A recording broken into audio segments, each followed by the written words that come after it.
ngày ní riêng tụm nế còn đặc khơi thay trong slo ấy nhằm ở trên anh mà đòn chạy đón mơ Facebook khơi cái slo sầm lo tìm mà nó riêng từng nón á hay đặc khơi thải trong nhà mà hôm nâng đai trong tới có thưa nhằm chung kia để xa miên sầm on ấy gọt ban một lề nhé hay và rồi slo nhằm hay con đặc khơi thắng thọt video sầm áp tục trai chun bong pôn để con áp toàn ban check thưa sầm lo mà một nắng á bong pôn ní nhung thưa ba sầm anh thòng mà đa đôi nhung thưa nhằm rọ đòn á bong pôn ra sầm on gọt ban mà chui chặtไปนี่ได้ก็ทามาโหบางมุมก็จูจัดครั้งจังก็ส่งช่วยได้สำหรับเครื่องซ้อมบางปอนคือมีเครื่องđểយើងกันรวยรอเอาให้มีมาเตชอา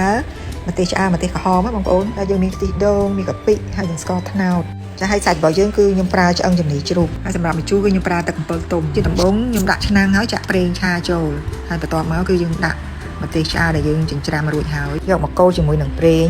រហូតដល់ឡើងពណ៌ស្អាតពណ៌ក្រហមល្អឲ្យវាមានក្លិនឈ្ងុយសិនណាបន្ទាប់មកទៀតគឺយើងចាក់ក្បាលខ្ទិះចូលក្បាលខ្ទិះនេះអ្នកខ្លះគាត់ស្លគាត់កូរក្បាលខ្ទិះមុនអញ្ចឹងខ្ញុំខ្លាចឡើងប្រេងអត់ឆ្ងាញ់អញ្ចឹងហើយខ្ញុំកូរមកទេឆ្អាមុន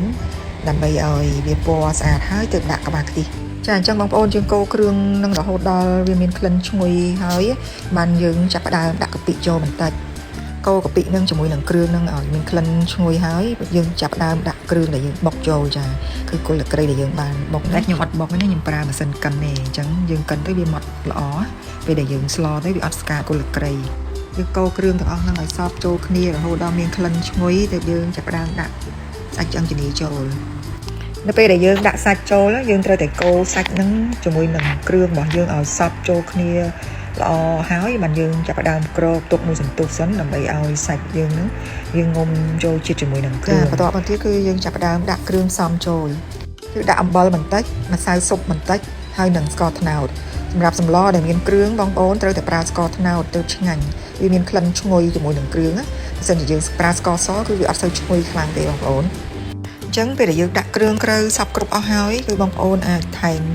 ទឹកខ្ទិះបន្តិចចាអញ្ចឹងខ្ញុំអត់បានថតទេវាត្រូវថែមទឹកខ្ទិះចុងបន្តិចហើយរងាស់រហូតដល់សាច់របស់យើងនឹងផុយរហូតដល់សាច់ផុយហើយយើងចាប់ផ្ដើមដាក់ខ្ទិះដើមបន្ថែមពីលើទៀតមើលឃើញពណ៌វិញឃើញគួរឲ្យចង់ញ៉ាំមកក្លិនវិញគឺថាឈ្ងុយមែនតែនហ្មងមើលទៅស្តៀងសឡការីដែរបងប្អូនបន្ថែមជាមួយនឹងទឹកអំពិលទុំឥឡូវនេះឆ្អិនហើយឲ្យសំអនក៏ជួយភ្លក់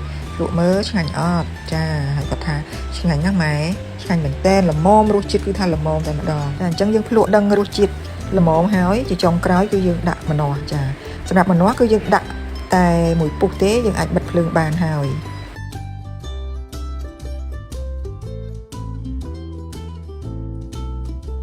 ជាចុងក្រោយបងប្អូនគ្រាន់តែបន្ថែមម្ទេសដើម្បីឲ្យមានពណ៌ស្រស់ស្អាតហើយបន្ថែមជីនាងវងដើម្បីបង្កើនរសជាតិសម្លរបស់យើងកាន់តែឈ្ងុយឆ្ងាញ់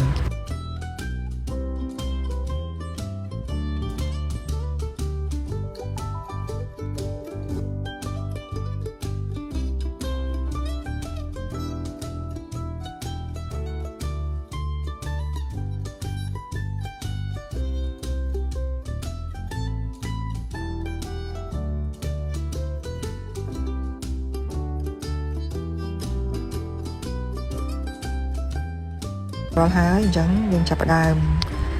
ញ៉ាំទាំងអស់គ្នាគឺថាដល់ម៉ោងបាយល្មមឥឡូវនេះខ្ញុំចាប់ផ្ដើមញ៉ាំតែម្ដងមិនភ្លុកទេគឺញ៉ាំបាយតែម្ដងព្រោះអីយើងធ្វើម្ហូបធ្វើមុំតែរួចហ្នឹងគឺ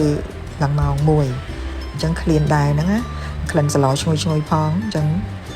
ចាប់ផ្ដើមញ៉ាំយកសំអនវិញឃ្លានណាcònក្លិនសឡថាម៉ែអើយខ្ញុំចូលចិត្តណាសឡហ្នឹងអញ្ចឹងសូមទោះមុនម៉ែហើយចាអញ្ចឹងវីដេអូនេះមានតែប៉ុណ្្នឹងទេបងប្អូនក៏សូមអរគុណសម្រាប់ការតាមដានរបស់បងប្អូនជួបគ្នាវីដេអូក្រោយៗទៀតហើយកុំភ្លេចជួយ like ជួយ share និង follow page ថ្មីរបស់ខ្ញុំផងចាហើយក៏សូមអរគុណជម្រាបលាបាយបាយជួបគ្នានៅវីដេអូក្រោយៗទៀត